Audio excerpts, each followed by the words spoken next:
دير الوساطه مع الناس. علاش انا بغيت نمشي نقلب على التعقيد؟ الشرعيه والثقه. الثقه، التواصل، الوضوح مع الناس، اللي كاينه اللي ما كايناش، اللي بغينا نديروها نسولوا فيها الناس، نتشاوروا فيها، واحد مجموعه ديال الحوايج. داكشي علاش فعلا ما كاينش شي وصفه جاهزه، ما كاينش داك لو بريتابورتي، واحد التريكو صراحه يكون شي غير لبسو وزين، ما كايناش. داكشي علاش الفضاءات ديال البناء المشترك كيمكن ليها تبني لنا الطريقه ديال التشارك ديالنا كيفاش كنتفقوا عليها. فيما يتعلق بالقوانين ديال المشاركه، انا عندي جوج الملاحظات. الحاجه الاولى، القانون ماشي ضروري يكون مكتوب، غير نتفقوا كيفاش غنشتغلوا. هذا هو القانون عندي انا، ماشي ضروري يكون مكتوب. الا كان مكتوب يكون احسن، ولكن الا ما كانش مكتوب ماشي. ردوا البال، المغرب في واحد المجموعه من المناطق اشتغل لمده عقود بالجماعه، من نظام الجماعه. وردوا البال، ملي كتحكم الجماعه على شي واحد ما كيمكنش يقول لنا، كينفذوا. وملي كتحكم عليه المحكمه خص يجيبوا مخازنيه وشرابيه باش ينفذوا. شكون اللي عنده قوه، واش المحكمه ولا الجماعه؟ واش الجماعه عندها قوانين مكتوبه؟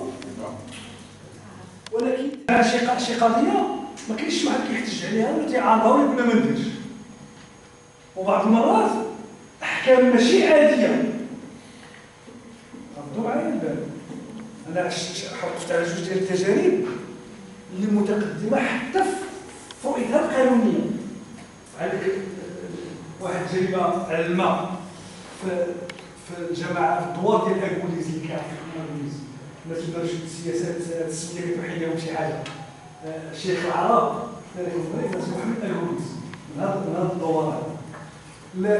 هاد الناس كان عندهم مشكل الماء، جاو داروا واحد النظام ديال التزويد ديال الدوار بالماء، ولكن الماء قليل لان الصحراء المنطقه العامله ديال الخطر. وقالوا بيناتهم اللي خدم المره الاولى الاغراض غير السكنيه، يعني غير الشرايب والغسيل، يخلص دائره ديال 300 درهم. واللي عاود خداه بالاخبار ديال الجمعيه الاغراض غير سكنيه يخلص 600 درهم.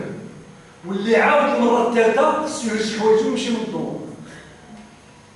واش هذا ماشي هو الحكم ديال الاعدام المدني اللي كاين في القانون الوضعي؟ ماشي خير ولا كيكون شي فرح. الناس ديال المولين والفرح ما كيطيبوش. الناس كل واحد كيجيب الطاجين ديالو كياكلو بشكل جماعي وكذا، كل واحد كيجيب ديالو. مدايرين هنايا الا عاودتي في المرحله الثالثه عاود المشكل تيعلموا بان الطعام ديالك حرام، وكيقول لي ملي كيموت شي حد كتجيب انت الطاجين كلوا غير وحدك، ما يلقيش فيه شي واحد. شوفوا الناس كيفاش كيتعاملوا مع هذه القوانين غير مكتوبه، وكلشي كيمتثل ليها. انا حضرت في هذا الدوار ديال تيويزي واحد الولد ما قدرش ياكل الطاجين بالبوان، لان الجماعه علمت بان الماكله ديال البوان حرام. جيت انا في واحد لا ميسيون عام، كنا في واحد لا ميسيون التقينا وقال لي جي تشوف هذا راه ولد ما تقدرش تاكل الطاجين ديالك. باش نقول لكم بانه ملي كنهضروا على الاستتباب الاجتماعي لقضيه معينه، واخا ما تكونش مكتوبه كتولي عندها قوه اكثر من المكتوبه. وشوف شحال من قانون مكتوب وكنخلص. بمعنى القوانين الاجتماعيه هي اقوى بكثير من القوانين المكتوبه. الحاجه الثانيه مثلا الثانيه في الملاحظه ديال السي أستاذ هو اننا حنا امام تصورين. كاين التصور ديال الناس المتنورين وكاين التصور ديال الناس اللي باش ما نقولش شي حاجه اخرى دوغمائيين في تعاملهم مع القانون.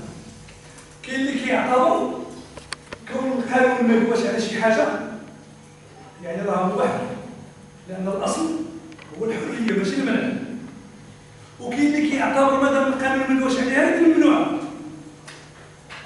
هادشي لاحظناه مع رؤساء الجماعات المحليه فيما يتعلق مثلا بالشباب ومشاركه الشباب. ملي كتقول مشاركه الشباب كتقول لك الميثاق ما كيقولش على هذه القضيه. الميثاق قال في الماده 14 اللجنه ديال المساواه وتكافؤ الفرص يكونوا فيها. ملي كتقول لهم ديروا الميثاق ما كاينش شي حاجه كتمنع تيقول لك ما كاينش اللي كيسمح. واحد اخر تيقول لك لا مادام الميثاق سكت على هذه القضيه يعني مباح حتى حاجه ما كتبقى. قانون البراءه كيعني بسيط، هو الاصل في الامور هو الاباحه ماشي المنع. قال لي ما كيمنحهاش القانون راه مسموح به، اللي ما كيمنحهاش القانون مسموح به. هذا هو الاصل ديال قانون البراءه. وبطبيعه الحال الدخول الجنائي داكشي كتولي البينه على من ادعى وكتولي واحد المجموعه ديال الامور كترتبط به الجنائي. ولكن فعلا هاد جوج الملاحظات مهمين. الاولى هو ما كاينش وصفه جاهزه يعني خصنا نبنيوها. علاش كيفاش غنصوروا المشاركه وكيفاش غنشاركوا وشنو هي القواعد ديال المشاركه وشنو هي فضاءات المشاركه. خصنا نبنيو هذه العمليه ونوصلوا واحد المجموعه ديال الاسئله اللي مرتبطه بهذه الامور هذه. قلنا نوقفوا في 12 ونص هذه الوحده في 25 راه غير اما تنقرر اما ما كاينش. لا الشعوب فهمات بان الاستشاره وديال الشعوب ما تعنيش الجمعيات وكذا. حتى المسؤولين ما خصوش استشاره. تقول له هذه لجنه استشاريه ديك صافي لا استشاريه خليها. ما كيعطيهاش قيمتها، ما كيعطيهاش دورها، ما كيعطيهاش واحد المجموعه من الامور. وهذا هو اللي كيخلي الوعي الفردي والجماعي عندنا كيعرف واحد المجموعه ديال المشاكل في التشكل ديالو في التراكم ديالو. لان الوعي ملي كيجي من الراي المعاكس. كل واحد كيجيب البرهانه ديالو، كل واحد كيجيب المنطق ديالو، كل واحد كيجيب العلل والاسباب ديالو، وكيبقاو يتفاعلوا فيما بيناتهم. وهذا التفاعل كيبقى مستمر حتى بعد النتائج. ومن بعد النتائج كيجيو الناس يقيموا شكون الراي اللي كان سليم. هكا كيتبنى بهذه الطرق تيتبنى الوعي الفردي والوعي الجماعي. الا حنا كنحيدوا الراي الاستشاري كنكونوا ناقصنا واحد الجانب كبير باش يمكن لنا فعلا نراكموا ما يكفي ضروري تشكيل الوعي الجماعي. هذا الوضع هذا مثلا كنجيو نشوفوا مثلا لابليكاسيون ديال المشاركه اتخاذ القرار كيراعوها السياسيون. اذا هنا واش الاحزاب عطاتنا واحد النخبه ديال الناس مؤهلين واعيين بالدور اللي هو ملقى على العاتق ديالهم باش يدخلوا في هذا التطبيق هذا، او ذاك المواطن واش هو مؤهل الى درجه ما انه يمكن يستوعب الدور ديالو في اتخاذ القرار. راه الاشكاليه هنا في الابليكاسيون كان الاستاذ. الاخ طرح السؤال على هذا الشيء اللي شفناه في القضايا التشاركيه. تيقولوا ودي بانه القوانين ماشي مزيان كاين كذا، ولكن التفعيل ديالها وممارسه على ارض الواقع كتطرح اشكالات لانها مرتبطه باشخاص بالقدرات ديالهم ثقافتهم كذا وكذا وكذا. انا رايي فعلا هذا السؤال كاين، ولكن هذا ما كينفيش بانه هذا السياسي والنقابي والاداري داكشي هو جاي من الشعب. الشعوب كتربى ما كتطلقش على عواينها. داكشي علاش انا قبيله اوقف على كلمه حق. انا غنرجعوا ليها. ملي كتكون عندك مدرسه من هذا النوع واداره من هذا النوع، كيفاش كنجيبوا عندك السياسي؟ باش نجيبوه من سويسرا هو نتاج ديال المجتمع. بمعنى حنا غنرجعوا لان كاينه مسؤوليات باش الناس كيوجدوا السياسيين ديالهم، وماشي الاحزاب اللي كتوجدهم. الدوله من مسؤوليه الدوله اللي كتشد الضريبه. واش فهمتيني؟ الدوله اللي كتدخل الاحزاب وكتالف الاحزاب باش تهرسهم وباش تضربهم وباش دير لهم وباش تفعل لهم. ما يمكنناش ننتظر من جهه اخرى احزاب من هذا النوع اللي كنهضروا. واش فهمتيني؟ داكشي علاش ملي كنقولوا مشاركه، راه هذه المشاركه راه مفهوم عميق جدا. لانه بكل بال حنا في المغرب خدينا بعض المواقف اللي اليوم اذا رجعنا ذاتنا كنلقاو كاين السبب تاع حنا في تهراس ديال بزاف د الحوايج. ردوا البال ما عجبوناش البرلمانيين، هرسنا مؤسسه البرلمان. كاع الانتقادات ديالنا كتمشي للبرلمان كمؤسسه ماشي للبرلمانيين. واش كيمكن نعيشوا بدون جهاز شيء؟ ما عجبوناش المنتخبين، هرسنا المؤسسات الجماعيه. الجماعه ما كتسوى والو، الجماعه كتوقف مشاكل، الجماعه اللي كدير. ما درناش التمييز ما بين الاشخاص وما بين المؤسسه، وخلقنا واحد الوضع اليوم وضع مقلق. ما كنحترموش المؤسسات ديالنا. علاش؟ لانه انا كنتصورها بحال شي واحد عنده واحد الباب ديال الدجاج او شي فيترينا ونزل عليه شي ناموسه، عوض ما يضربها بشي حاجه خفيفه يقتلها، شير عليها بالمهراس، قتلها وهرس الدجاج بالباب ديالها. واش خصنا نميزو، حنا بغينا دوله ديال المؤسسات، ودوله ديال المؤسسات قويه.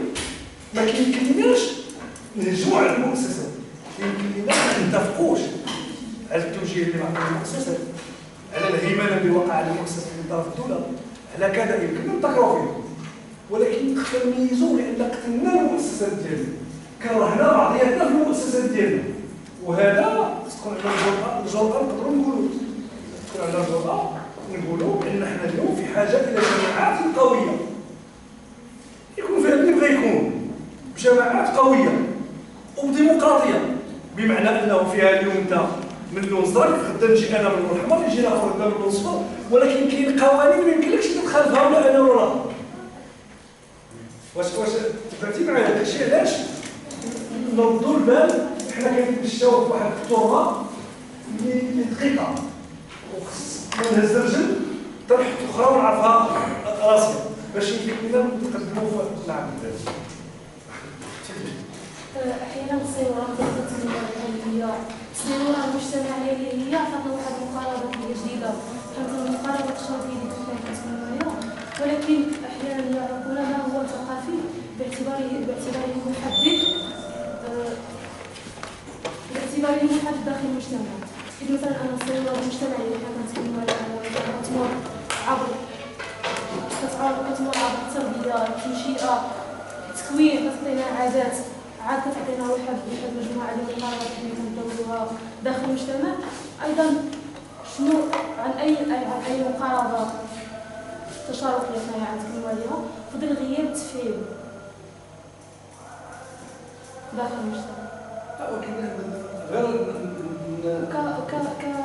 كمقارنه مثلا بالاضافه اللي شفتي دابا على نتكلم على الصيغه الطبيعيه داخل القبائل، او المقاربه اللي كتعتمد عليها هي بالفعل هذه هي المقاربه التشاركيه. القبيله السي مصطفى قال واحد القضيه يمكن تزنى عليها الى تفصيل ولكن مهمه جدا. المقاربه التشاركيه هي سلوك يومي، هي ثقافه. داكشي هو قالوا ديال القانون، واخا ما ينظمهاش القانون، هي سلوك في حياتنا اليوميه. رد البال دابا حنا عندنا واحد الثقافه في الاجتماعات، ردوا معايا البال، شحال من واحد كيبدا الكلمه ديالو لا، كندوي انت ديالو لا، عاد كيبدا يتكلم، ردوا معايا شحال من واحد كيبدا التدخل ديالو لا. ما عندناش ما يكفي من اتساع ومن الثقافه باش نقول اش كيقول هذا الراجل، اش كيقول هذا الراجل، واخا يكون ساكت نقول لي ما سمعناكش، عافاك شنو رايك؟ ما عندناش هذا الثقافه.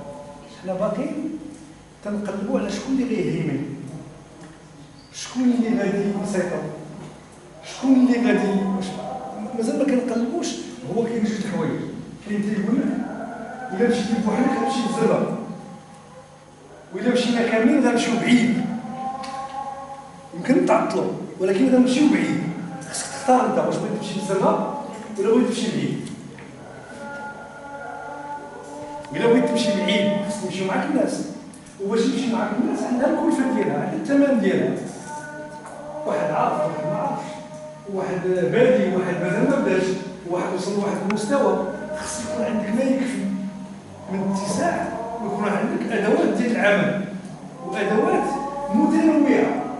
انا كما كيكون قبيله غير مع الاداره، واحد راه عندك مع علاقه الاخبار، واحد عندك مع علاقه ديال التجاوب، واحد راه كيتاخذ معاك القرار، شفتي؟ وكل واحد كتعامل معاه في المستوى اللي فيه باش تنتقل انت وياه للمستوى الاخر. نفس الشيء مع الناس، نفس شي بيناتنا واحد بحال عندك واحد الدار فيها وليدات، انا في التحضيريه ناخذ في البكالوريا، ناخذ في السابع، ناخذ في الثامن، ما كنهضرش معاهم البكالوريا كيف نهضر معاهم في التحضيريه. كل واحد عندك معاه تعامل ديفيرونسي، وهذا هو اللي سميتو انا قبيله بالانتقال من الحكومه للحكم. هو كيفاش يولي عندنا تعامل ديفيرونسي، واللي كاين الغرض منه او القصد منه حنا غنشوفوه في هذا الورشه اللي غنبداو، كيفاش يمكن نخلقوا لو سيستيم دو غوفرنونس. حقاش دابا خدينا المغرب ردوا البال بحال نقولوا عندنا واحد الطوموبيل ولكن الروايد ما عندهم علاقه بالموتور، والكوسانات ما عندهم علاقه بالكاروسري، والفولون ما عندوش علاقه بالروايد. واخا يكونوا من الماتيريال الجيد، اش غنديروا بنوات زوينين ديال الطوموبيل ما كتزيدش؟ واش فهمتي؟ حنا غنشوفوا بانه كيفاش نخلقوا لا فونكسيون سيستيم au niveau d'intérêt. هذه الحكايه كنا كرينا لا فونكسيون سيستيم، لان حنا دابا شنو عندنا؟ عندنا لي سيستيم، لا فونكسيون سيستيم ما كايناش. نعطيك المثال ديال الطوموبيل، بحال الطوموبيل واقفه زوينه يعني ما كتزيدش. شنو هو الدور ديال الطوموبيل؟ هو تكون زوينه، هو تديرها، هو اللي اشار به خويا السيد اللي قال التنميه. الغرض ديال هذه التنظيمات الترابيه هو التنميه الترابيه، هو التنميه ديال المواطنين والمواطنات، ويحسوا بالرفاهيه ويحسوا بالعيش الكريم ويحسوا بالمساواه ويحسوا بكذا. هو اللي غنشوفوا في هذه المرحله اللي جايه. في البدايه انا كنشكر الاستاذ بطبيعه الحال على المواضيع اللي كنعتبره مهم جدا. ياك انا باغي نتحدث على المشاركه. فعلا هي فعلا ثقافه مجتمعيه كترتبط بالقيمه ديال الوعي ديال المجتمع، ثقافته مجموعه من لا بغينا نقول مجموعه من الاولويات ديالو في التعامل ديالو مع الاخر. اذا هذه كمشاركه مجتمعيه، لكن ملي كنربطوها بالمرافق العامه، ملي كنربطوها بتسيير الشأن العام المحلي، كيبان لي كاين واحد النوع ديال التداخل، وواحد التداخل جوهري مهم جدا ملي كتدخل الاداره كاداره. وهنا بغيت نتطرق المدخل القانوني، في تعاطينا في تحديد النظام مثلا المغربي نموذجا. المغرب في الدستور ديال 96 وفي الفصل ديالو الاول اللي جاي يحدد الطبيعه ديال النظام السياسي قال اودي حنا عندنا ملكيه دستوريه ديمقراطيه ياك واجتماعيه. في 2011 جاو وضاف لنا البرلمانيه، قال لنا ودي ملكيه دستوريه برلمانيه واجتماعيه.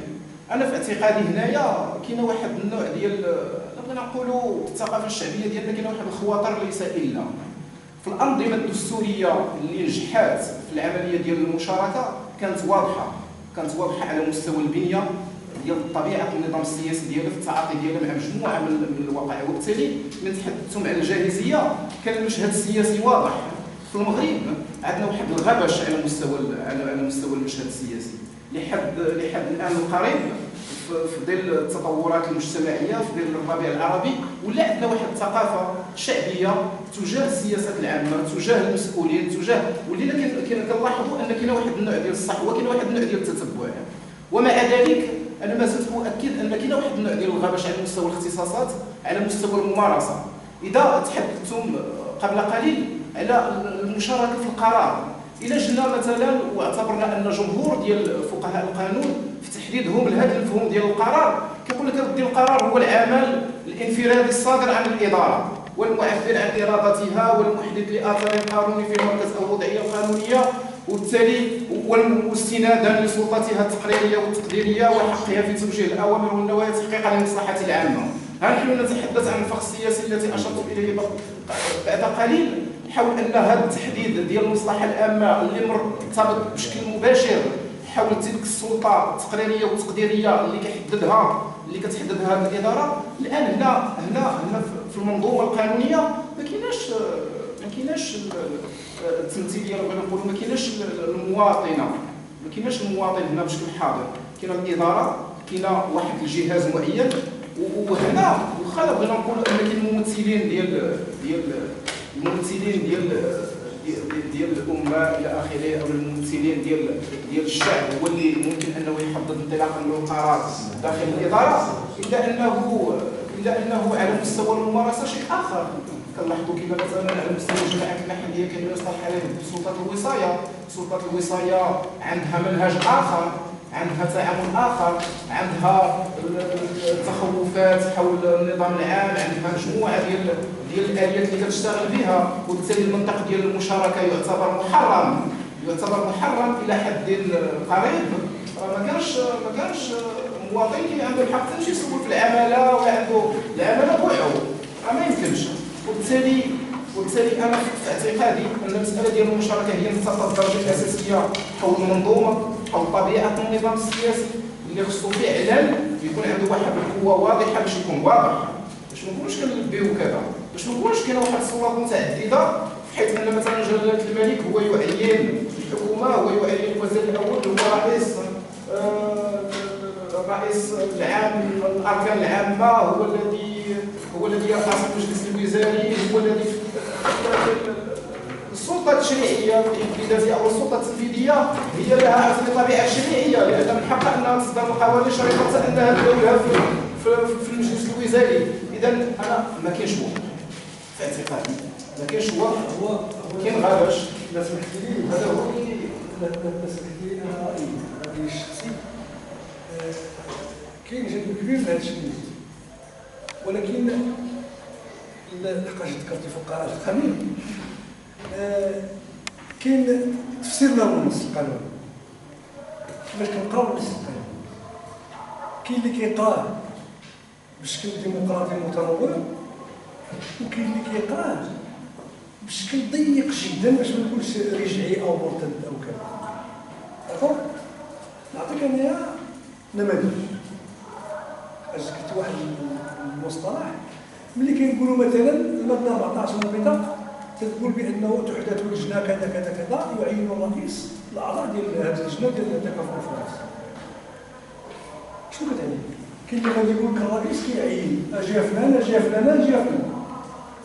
كاين اللي كيقول لك لا، التعيين قرار اداري، بمعنى كيختاروا الناس بطريقه ديمقراطيه وكذا، وكيجيبوا ليه هو كيصور القرار، ما كيدخلش في التحديد ديال الناس. شوف شيء كاين اللي غيعتبر لاكت ادمينستراتيف. التعيين هو ان لاكت ادمينستراتيف، ما كيعنيش بانه المسطره لا ديمقراطيه. واش كدير ليبرال ولا كدير ليبرال؟ واش فهمتيني؟ كاين اللي غيقول لك لا، التعيين يعني الرئيس اللي كيختار. هادو بجوج ديال القراءات مختلفين، وبجوجهم النص التحويل ديالهم، ولكن العلوم الاداريه كتقول بانه التعيين ستنقل المصدر، بمعنى ملي كنتم نتوما ديروا الاختيار، لجنه كتعين كدير الاختيار والمعايير، كيكونوا صناع المعايير كيديروا الاجراءات ديالهم، وملي كيوجدوا اللائحه كيعطيوها له هو يخرجها في قرار. على ملي كانت الماده 5 ديال الميثاق الجماعي التي تقول يعين الملك رؤساء المجالس المحليه ويمنحها الثقه، واش كاين من يعينوا؟ كانوا دائما ينتخبون، رغم ان النص كتيقول يعينوا. واش فهمتيني؟ لان التعيين اما كنفهموا راه كنهضروا على اللاكت ادمينستراتيف، واما كنفهموا على السلطه المطلقه، كنهضروا على السلطه المطلقه. وهنا فين الفقهاء ديال القانون تيختلفوا. كاين اللي عنده عقل متنوع تيبغي دائما يزيد البشريه قدام، المزيد من الحريات، المزيد من الديمقراطيه، المزيد من البيانات. وكاين اللي تيقول لا خصنا نزيرو. واش تبعتي معايا؟ داكشي علاش قراءتنا النص هذا هو النقاش ديال المغربيين. جا الدستور جاب واحد المجموعه ديال الحقوق، ولكن كلها مرهونه بقوانين تنظيميه. داكو؟ دابا هاد القوانين التنظيميه اللي غتكمل النصوص الدستوريه وتوضحها، واش غنعطيوها مضمون متنوع اللي غيزيد بالمغاربه لقدام، ولا غنعطيوها مضمون كيرد نظر؟ هذا هو الصراع ديالي. واش فهمتيني؟ هذا هو الصراع ديالي. نعطيكم نموذج ديال الحوار الوطني في المجتمع المدني. هذا نموذج على شكل نوعي. جا الوزير قال لك غادي نديروا حوار على الجمعيات وكذا باش نحدوا المشاركات الشعبيه في المشاركات الدوليه. قلنا مزيان، قال لنا غنديروا لجنه. قلنا مزيان، قال لك ولكن ما يكونوش فيها الجمعيات. قال لك لا غنديروا لجنه يكون فيها اشخاص. باش يكون فيها اشخاص؟ هذا النقاش على الجمعيات. علاش ما يكونوش اللجان في الجمعيات؟ علاش ما يكونوش الجمعيات في اللجنه؟ كيقول لا، الجمعيات موضوع ديال النقاش العمومي، ماشي فاعل في النقاش العمومي. ما يمكنش نقبلوه. واش فهمتيني؟ تيقول لك الجمعيات هي موضوع النقاش ماشي فاعل في النقاش. شحال تنقولوا لا، انطلاقا من هذا الشيء اللي شفنا، الجمعيات هي فاعل في النقاش. سي ان اكتور في لو ديبا، ماشي ان اوبجي دو لا بوليتيك بوبليك. شفتي؟ خرج انت من القاعه، حنا غنهضروا عليك، انت ما تكونش معانا، وحنا غنقولوا واش خاصك واش غنديروا لك، ولكن انت خرج من القاعه. واش تقولها؟ حتى الدستور ما كيقبلهاش. ولكن هذا هو تنقول لك انا اشنا هي الزاويه ديال التعاطي ديالنا مع القضايا. هذه نقطه الخلاف الكبيره اللي كاينه مع الحكومه ومع الوزاره على المجتمع المدني. هذه النقطه الاساسيه. واش الجمعيات هي فاعل في السياسات العموميه ولا موضوع ديال السياسات العموميه؟ هذا هو النقطه ديال الخلاف الكبيره اللي في اجراء الصراع كله. علاش؟ لانه مبدا ديال المشاركه، مبدا ديال الديمقراطيه، وتا الروح اللي جا فيها النقاش حول الدستور، توضع فيها الدستور وكذا، كتقول بانه حنا غنشوفوا من بعد المواطنات والمواطنين فاعلين في السياسات العموميه، اما من خلال الجمعيات، اما من خلال الاحزاب، اما من خلال النقابات، اما من خلال الممثلين ديالهم. نفس القيمه اعتبار ان التصويت عمليه طبيعه حسبيه لا تقول بالبنك حين نرى راي المنتخبات والمنتخبات لا ترى مستوى التصويت. انا ما عطيتهم ارقام، ما عطيتهم حروف وماشي اعتباطيه. دابا خصني ندير الارقام ويتقال لي مشكل اولويات. شكون الاولويه على الاخر؟ هذا رقم واحد يقول لي واحد هذه بالنسبه لي اهم من رقم 4. ما عطيتهم ارقام، ما عطيتهم حتى حاجه. ولكن انا اللي هضرت عليه هو لو بغيت تقول شنو هو الاشكال اللي متحالين. التصويت ما يمكنناش نقول بانه ماشي شكل من اشكال المشاركه. نرفض ان يكون واحدا، ولكن هو شكل من اشكال المشاركه. علاش؟ لان فيه التعبير عن الراي، ولكن ما تنقولش انه هو الارقام او هو الاسماء او هو كذا. وما حطيتهمش من هذا الفهم ديال التساوي او عدم التساوي، انا حطيتهم اوفراك. فعلا يمكن يديروا هذه القضيه ديال واش راهم بحال ولا كذا. انا ملي حطيتهم ما حطيتهمش بهذا المنطق. انا اللي خفت منه هو الارقام، لان الارقام ملي كتكون كتعرض شي حاجه، كتعطي رقم واحد لشي حاجه بمعنى كتعطيها الاولويه. اللي تفاديته هو الارقام. رجع شي عرفيه وقف على واحد جوج عيالات جالسين تحت واحد الشجره وقال لي واش كيديروا؟ قالوا لي ما عندنا ما نديروا، وهذا هو الحقوق. خص واحد يدير لهم ديزاجير وخص يدير لهم وخص يفعل لهم. سنة التدخل ديالو كملوا الناس المناقشه وكانه لم يتكلم، لانه نزلهم بحال نزلهم من القمر الكره الارضيه. الناس كيناقشوا السياسه ديال الدوله، واحد جا كيناقش مشكل ديال جوج عيالات. واش مشكل المغرب هو مشكل ديال جوج عيالات؟ نفس هذا التصور يوقع لنا عمليا مثلا في العريش. غنمشي للرباط نشوف العمل، غندخل عنده ونقول واحد السيد في واحد البلاصه كذا كذا كذا كذا. واش انا كنظن بيني وبين راسي العامل انه دار هذا المشكل ديال هذاك السيد؟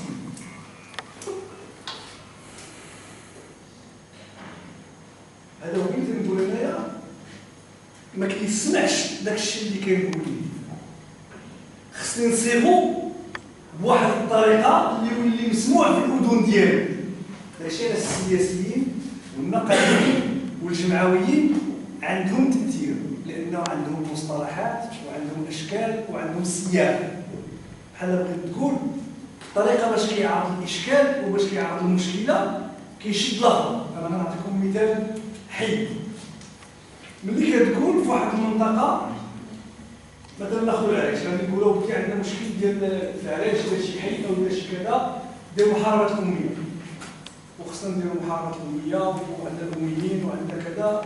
هذا خطاب اللي يمكن ما كيشدش، ولكن ملي كنكون مثلا عام بان المغرب الترتيب العالمي ديالو كلاسي 128 وهذا الترتيب المغرب ما عاجب حتى واحد وخصو يتحسن. واللي كنقلبوا علاش المغرب كلاسي 128 كنلقاو العنصر اللي مأثر عليه هو التعليم. وفي التعليم الجانب اللي هو غالب هو الأمية، بمعنى إلا حسنا الأمية كنكونوا كنحسنوا الترتيب ديال المغرب. ورد البال معايا المعدل ديال الأمية في المغرب مثلا 23%، في العريش 47%، بمعنى حتى في المغرب حنا اللي متقلين على المغرب. هنا شي يحس معاك كتهضر معاه بهضره ثقيله، هضره وازنه. هنا كيقول اش كيقول هذا، وهذا هو الدور ديال الوسائط بلغه يمكن شويه عالمه. تيقول لك الوسائط الدور ديالها هو كتاخذ واحد المطلب وكتديكوديه وكتعاود تكوديه بواحد الطريقه اللي كيسمعوا السياسي، لانه رئيس المجلس الجماعي او عامل او واحد مسؤول في واحد المنطقه راه كيقلب على المشاكل الكبيره، كيخدم على المشاكل الكبيره، على المشاكل البنيويه، على المشاكل العرضانيه. ما كيمكنش تجيبوا له شي حاجه صغيره وتشدوها، خصو شي حاجه اللي نقدموها ليه بواحد الشكل اللي لا ماشي شمولي، اللي كنقولوا اللي كيشد. بحال دابا ملي كتقول له غنديروا هادي ها شنو غتعطينا، واش غنربحوا واش غنربحوا كيبان له فين هو كيربح واحد المجموعه ديال الامور. هنا هذا هو اللي سميتو انايا بلو كوداج ولو ديكوداج ديال لو ميساج سوسيال ولا ديال لا كرون سوسيال. الا عاود تصاغت وعاود ما تسمعاتش وقع لو روجي، هنا فين النقابات كيلتجئوا الوقفات الاحتجاجيه، كيلتجئوا الاضرابات من اجل اسماع الصوت ديالهم، من اجل اسماع المطلب ديالهم. دابا رانا الوقت اللي صاحب القرار السياسي كيشد المطلب عنه، ملي كيشدوا رئيس الجماعه او عامل او وزير او كيشدوا المطلب عنه مبدئيا كيسجلوا في الاجنده السياسيه ديالو وكيصيفطوا الدراسه. والناس اللي كيديروا الدراسه كيديروا دراسه قانونيه، دراسه تقنيه، دراسه ماليه، واحد المجموعه ديال المجالات كتدرس. وردوا معايا البال، هاد العمليه ديال الدراسه هي عمليه تقنيه محضه ما فيهاش الاعتبار السياسي وما فيهاش الاعتبار السياسي. كيقولوا للرجل القانون او المراه القانون من الناحيه القانونيه شنو هو هذا المشكل، تيعيطوا للمهندس تيقول له من الناحيه التقنيه شنو هو هذا المشكل، كيعيطوا للماليه كيقول له من الناحيه الماليه شنو هو هذا المشكل، الحل ممكن واشنو الايجابيات واشنو السلبيات ديالو. هذا هو اللي كيتسمى بالسيناريوهات الممكنه. كنقولوا كاين الحل رقم واحد او السيناريو رقم واحد هو غنديروا كذا ونديروا كذا ونديروا كذا. هذا ايجابي في هذا الحل وهذا فيه شويه سلبي. ملي كنحطوا هاد السيناريوهات عاد كيدخل العامل السياسي. العامل السياسي كيدخل لان كتعرفوا شحال من حل تقنيا صحيح ولكن سياسيا ما يدوش. النموذج اليوم ديال المغرب شنو هو؟ اللي تقنيا واضح وسياسيا ما يدوش. هو صندوق المقاصة. الجواب على صندوق المقاصة من الناحية التقنية واضح، ولكن من الناحية السياسية ما يدوش. تعرفوا ديك النكتة ديال القرودة اللي كانوا في الغابة وفي المدازون تيخطف فيهم السمع شي واحد. وقالوا غادي نديروا لي واحد الناقوس في عينكم باش فيما تحرك تسمعوه. وبقاو كيضربوا الرش لانه هذا اللي اقترح الحل زعما انتيليجون ويقول لهم واحد القرد كبير قال لهم مزيان ولكن من يعلق الجرس؟ شكون اللي قالها ولا تقرب عند السبع يعلق ليه الجرس؟ هذا هو السياسي. الحل ديال صندوق الموازنه واضح، نحيدوا الموازنه نديروا الثمن المباشر ونعوضوا الناس الفقراء في هذاك اللي كيستحقوا في هذاك الموازنه اللي حيدنا. ولكن شكون اللي قادر ياخذ هذا القرار السياسي؟ هذا الحل راه من 80 وهو كيدور، ماشي عاد اليوم، راه من 80 من 1980 وهذا الحل كاين والحكومات كيدوروا والسياسيين كيدوروا. شكون اللي السياسيين يقدر يتغامر وياخذ هذا القرار؟ هنا فين كيجي السياسي. إذا حنا أمام جوج تصورات، إلى السياسي إما على مستوى الجماعة أو على مستوى الدولة ما تدخل حتى وصلنا لهذه المرحلة تنكونوا في نظام لا مركزي واضح، ما كيدخل السياسي حتى لمرحلة القرار. راه حالات أخرى كيدخل السياسي حتى في الدراسة وكيدخل حتى في السيناريوهات، وهذه الحالة كثيرة بزاف. كتلقى السياسي اللي كياخذ القرار السياسي كيدخل في الدراسة وكيدخل حتى في وضع السيناريوهات الممكنة. هنا كنكونوا في نظام مو مركزي، كنكونوا في السيستم سونتراليزي. السياسي كيتحكم في العمل،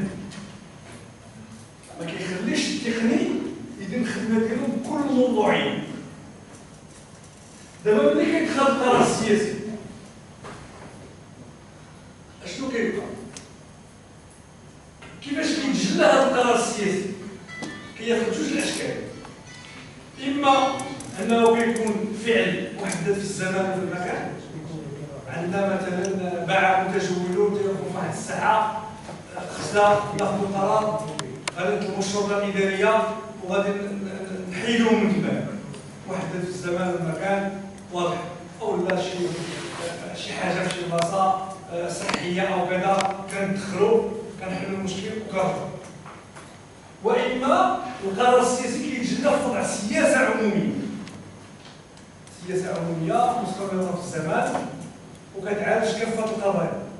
هادو جوج ديال الاجوبه اللي يمكن يجيو من القرار السياسي. هاد السياسه العموميه لابد ما يتم التفعيل ديالها على ارض الواقع، اما سياسه صحيه او فلاحيه او ماليه وما الى ذلك. هاد التفعيل ديال السياسه العموميه تيعطينا استراتيجيات، ورد معايا البال هاد السياسه والاستراتيجيه كتطرح بزاف ديال المشاكل على مستوى الفهم. بعض المرات تيقول شي واحد راه استراتيجيه كبر من السياسه. ردوا معايا البال راه على مستوى الفهم كتطرح مشكل عند الناس. اشنو كنقصدوا باستراتيجيه؟ فاش الاستعمال ديال كلمه استراتيجيه انا شخصيا كنحس بان بعض المرات كنستعملوها كما كنقولوا بالفرنساويه الى كالفودي، كنستعملوه في كاع الاتجاهات وكنعطيو كاع المعاني. اللي كنقصدوا باستراتيجيه في العلوم ديال الهندسه ديال المشاريع هو ملي كنقولوا عندنا مثلا البي سي دي فيه السياسه ديال الجماعه. كيفاش غننزلوا هذه السياسه ديال الجماعه؟ عندنا استراتيجيه ديال الموارد البشريه، عندنا استراتيجيه ديال التجهيز، عندنا استراتيجيه ديال الاستثمار، عندنا استراتيجيه الفلاحيه، عندنا استراتيجيه الصناعيه، عندنا استراتيجيه البحريه. هادو هما اللي كيتسموا بالاستراتيجيات. وكل استراتيجيه كيمكن نديروا فيها مجموعه ديال البرامج.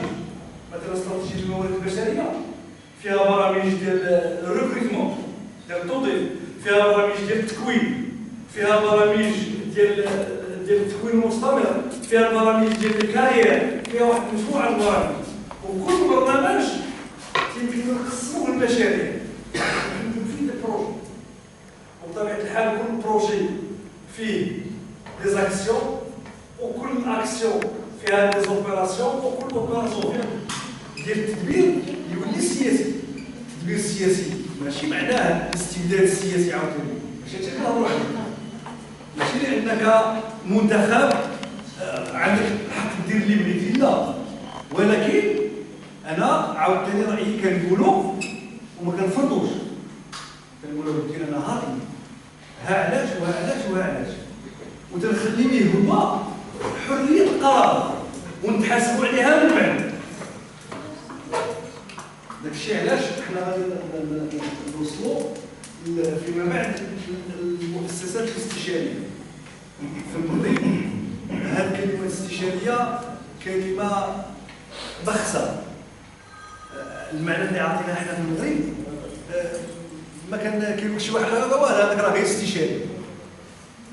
في دول اخرى الاستشاره عندها دور مهم. من خلال تجربتي يعني لو نقول بسيطه جدا حول هذه القناعه ديال المشاركه.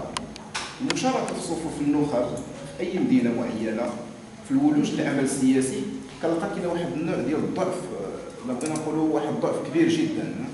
وفي المقابل ديالو كنلاحظوا ان واحد النخب اخرى اللي تعاطت العمل السياسي واللي تعاطت التدبير مثلا الجماعي نموذجا، انها كتلقاها ولات دارت واحد النوع ديال السياج، واحد النوع ديال السيطره داخل ديك المنظومه ديال الجماعه، ولا العمل ديالها عمل روتيني مرتبط بالحساب الاداري، مرتبط بالميزانيه، مرتبط بواحد الامور اللي هي تكون مرتبطه خلال السنه، وبالتالي وهكذا.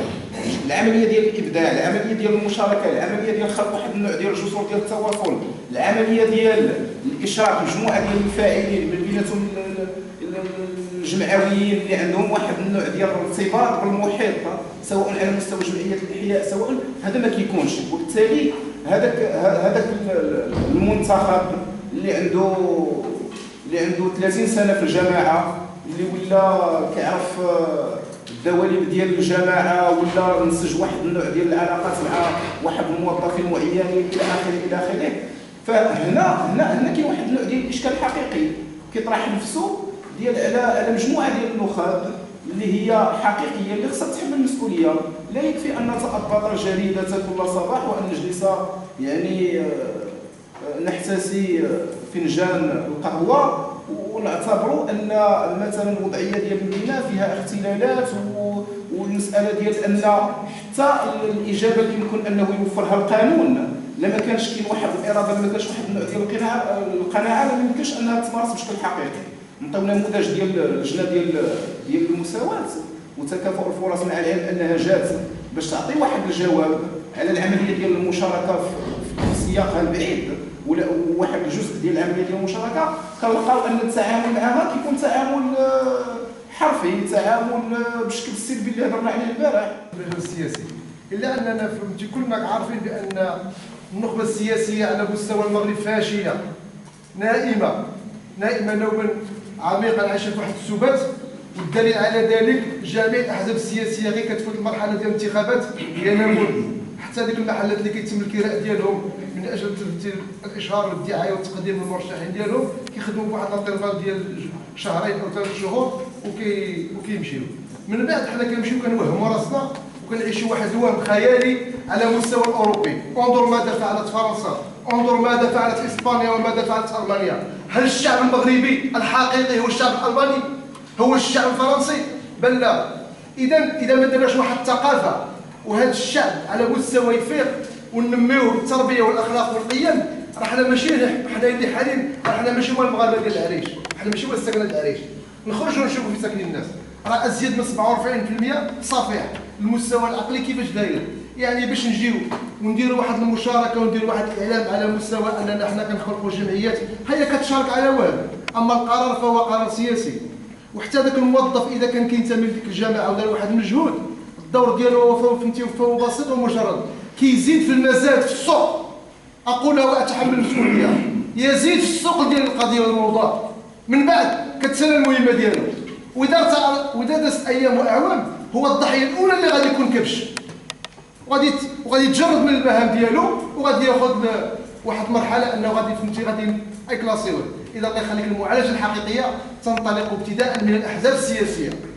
اذا ما كانش الاحزاب السياسيه تقوم وتنوض وتواكب وتاثر وتدرج الشباب لان هي صاحبه القرار. اما احنا كمجتمع ولا كمشاركه ولا كموظفين الدور ديالنا محدود بسيط كيحتاجونا في واحد المرحله ومن بعد فهمتي الاستغناء عنها. وشكرا. باش نعطيهم غير التيوري نعطيهم لا براتيك. لا براتيك براتيكمون دور الاطار في الجماعه لا يعتد به ولا يؤخذ برايه، لان هذا الشيء اللي ذكرنا فيه البارح في البريمير سيونس على الفعل العمومي. الفعل العمومي اذا كان فيه خلط ما بين الفعل السياسي والفعل التقني اللي هو الاداري راه ما غتكون حتى شي نتيجه. كيبقى دائما الاطار مقيد في التصرف ديالو كيمشي على حساب النخبه ولا النخبه السياسيه اللي كتجي تسير الجماعه ولا غتقوم بداك الفعل. الا كان عندها برنامج ومنضبطه وعندها تصور لفائده المدينه واحترمت الاطار والموظف راه غيمشي معاها في الخط وغيعمل الجهد ديالو بالرغم من انه ما عندوش حتى هو تحفيزات، ما عندوش فيه مجموعه كيفتقر مجموعه ديال المؤهلات، بالرغم من ذلك غيشارك في ذاك العمل وغيوجه وغيحاول ما امكن ينفذ ذاك البرنامج. ولكن الا حصلوا التجاوزات وحصلوا مزايدات سياسيه ودخلنا في هذا تابعنا هذا ما تابعناش هذا مع النقابه هذا ماشي مع النقابه راه غيفشل هذا العمل. ولهذا قلنا باش ينجح الفعل العمومي في تدبير الشأن المحلي خص تكون سيباراسيون. سيباراسيون يعني ان العمل التقني والاداري يمشي موازي مع العمل السياسي، اطار تصور من طرف الجهه السياسيه برنامج والتنفيذ ديالو بالاليات الجماعه يكون مضبوط وبموضوعيه وفق قوانين معمول بها اداريا. راه هذا الشيء عارفوا الجميع، اشتغلوا عليه الباحثون، اشتغلوا عليه السياسيون، اشتغلوا وهو في يد ذوي القرار اللي هو المشرع اللي هما البرلمان. فيهم برلماني رئيس مجلس بلدي وعلى درايه بهذه المشاكل. راسها ما نشقى لان باش ما نبقاوش نوهموا راسنا تيوريك راه موجود، الترسانه القانونيه عارفينها كاملين، يسيفوا ندخلوا في الفضائيات نضربوا كنخرجوا.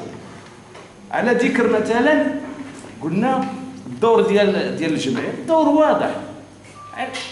العنصر الاساسي ديال الحكمه الجيده هو المشاركه. وعلاش خلقت هذه الجمعيه؟ هي جزء لا يتجزأ في اخذ القرار بعد يعني بتشاور مع هذه الجمعيات باش ما نطيحوش في الخلل، باش ناخذوا باش نوصلوا لديك الحكمه الجيده اللي هي الشراكه، المشاركه، المسؤوليه اتسترا اتسترا. على واحد المجموعه د الحوايج اللي هضرنا عليهم واللي يمكن ما وقفتش عليهم انا بزاف. ملي كنستعمل انا الكلمه ديال الفاعل وكنهضر على لاكتور، هذه الكلمه بوحدها ماشي كلمه ستاتيكيه، هي كلمه ديناميكيه بمعنى الداخل فيها الحركيه. هذه المداخلات اللي انا سمعت كلها دارت تشخيص لوضع معين، تشخيص الوضع ديال العلاقات الاداري والسياسي، تشخيص الدور ديال التكوين ديال المسؤولين ومدى حضور الاراده السياسيه عندهم، مدى انفتاحهم، تشخيص ديال الدور ديال الجمعوي في علاقته بالمواطن وديمقراطيه القرب مزيان. ولكن ملي كنكون داخل المنطق ديال الديناميه الاجتماعيه تنقول اشنو الدور ديال الفاعل. الدور ديال الفاعل هو اولا يفهم بما يكفي الميكانيزمات اللي كيتحرك فيها. انا بان لي بانه حتى نديكم على واحد المجموعه من الامور اللي كتبين لنا عندكم فهم عميق باشنو واقع. الثاني هو كتقول اشنو هما العناصر البنيويه في الميكانيزم، لي زيليمون ستركتورون. تبعوا معايا باش ملي كنقيس في ان ليمون الى جي سور لي زوطر، الا بغينا نريبوا هذا المركز ما غنجيوش نضربوه في البريك، غنقلب على السواري فين كاينين. هذا هذوك هما لي زيليمون ستركتورون. كاينه الساريه تنقلب على لي زيليمون ستركتورون وتنديفلوبي اون استراتيجي داكسيون بور اجير سور ليليمون ستركتورون. ثلاثه ديال الخطوات اساسيه انا بتقديري هادو خص يكونوا حاضرين عندي في دماغي الا بغيت نحط راسي كفاعل. بطبيعه الحال ملي كندير انا هذه القراءه كنلقى عندي مستويات متعدده الفعل. كاين مستويات في متناولي وكاين مستويات تتفوق طاقتي خارج ارادتي. بحال مثلا ملي كنسمعوا النقاش حول المنظومه والبناء السياسي للدوله، هذا خارج طاقتي انا كموظف او كمواطن في العرايش او كذا.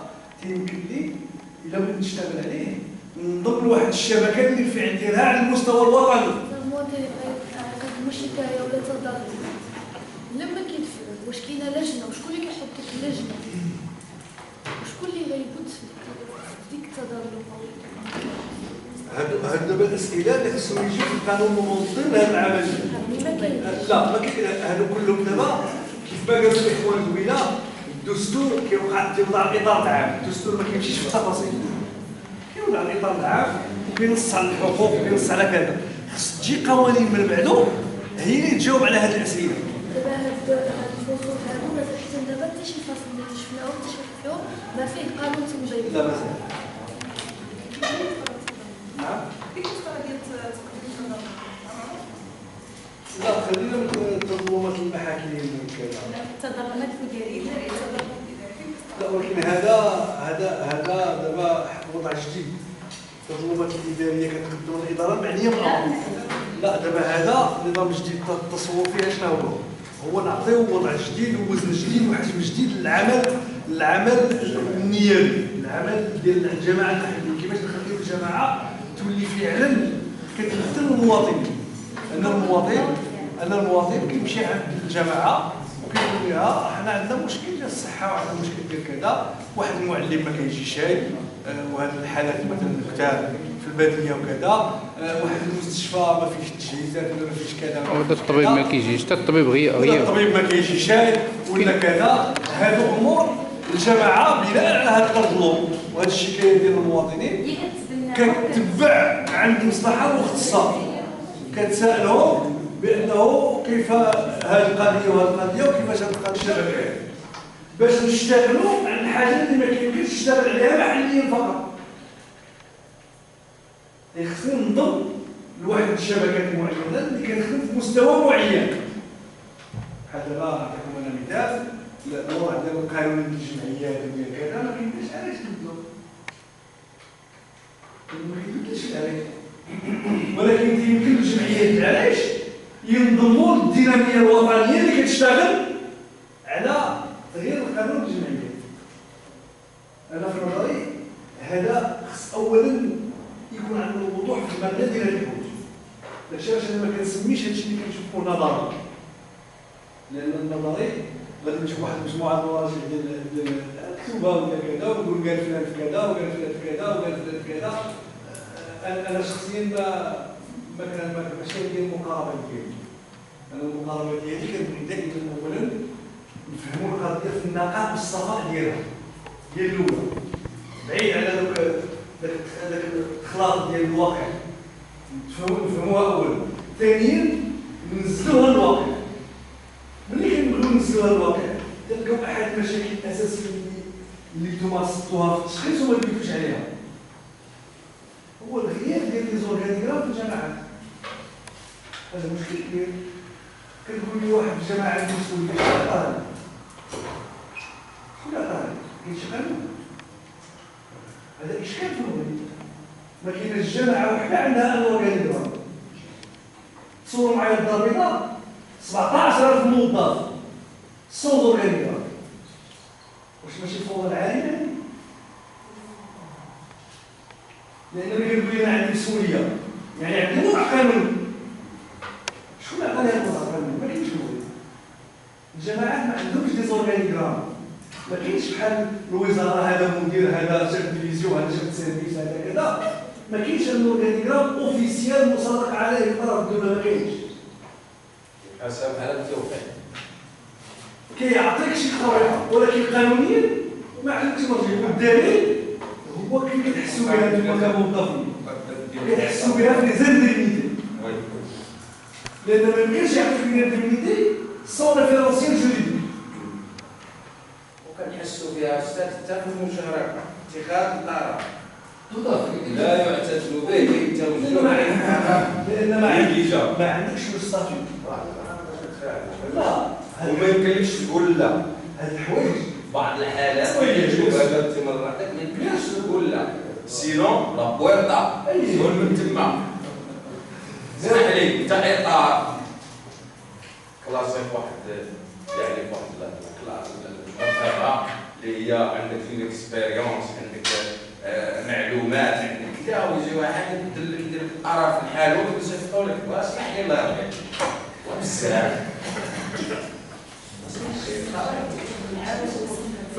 ما كنقولوش الحانوت كنضربوا شي شخص، هذه مرحله سابقه انا ومعك بغينا نطبق قانون. السيد مشى كتب قرار في الزنقه عطاه الواحد، جينا عند البيرسونيل شكاين قال لك انا ما قراتش واسمع هذا خوز عليا ما تسمعش ما تدير انا ما يمكنلكش يا استاذ.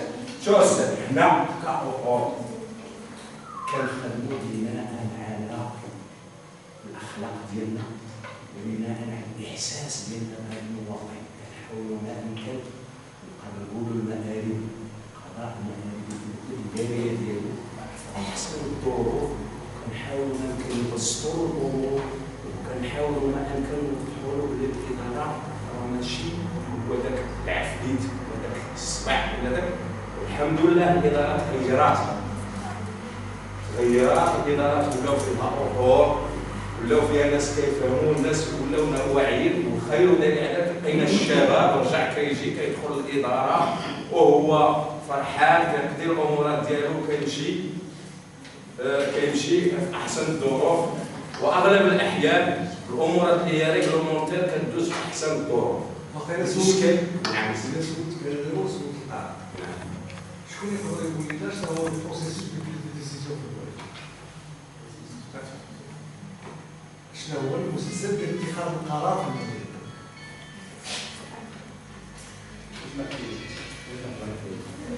أظن اللي أستاذ كريم وهذا الدرس اللي جابوه هو المرور من منطق الحكومة إلى منطق الحكامة، هو عملتي له واحد الذكاء كبير، هو اللي كيخصنا حنا هذا يعني هذا عملتي واحد الجهد كبير باش جبتي هذا الوعي. يعني أنت خاطبتي العقلية، يعني برافو. كنقول لك ان هذا العنوان اللي اخترتيه هو اللي كينقصنا، كينقص الاطار وكينقص الموظف الصغير وكينقص الموظف الكبير وكينقص الرئيس، كينقص كل شيء. وماشي حنا ما لسنا في غنى عن النظري، حنا في حاجه للنظري، وهذا النظري هو اللي غادي يجعل مثلا ملي عاد تولي انا في الوعي ديالي عندي كتحرك فيا شي شويه مع الانتقال من التدبير السياسي الى التدبير السياسي الى من الانتقال من الاستبداد السياسي للتدبير السياسي. راه كله ما عنده، راه كامل ما عندوش من الحوانتي حتى للاطار، كل المشكل عندنا. يعني انت عملتي واحد كنشكر زعما عملتي واحد الحاجه بلاصتها كتخاطب العقليه ديال البشر، فهمتي. وبالتالي هذا الخطاب الديسكور هذا ديال هذا السيد هذا ما بغيتش باش ما نمشيوش فيه بعيد ونسمحوا بداك الشيء اللي كنا غالي منسجمين معاه. حنا في حاجه للنظري وفي حاجه للمعلومات. انا كنخرج من هنايا عاد كنتجدد وكنولي انسان اخر ملي كندير من هنايا. وبالتالي نعطي مثال على ديال ديك المثال اللي عطيتي على مفهوم فاعلين ومفهوم وظيفه الفاعل داخل الفاعلين.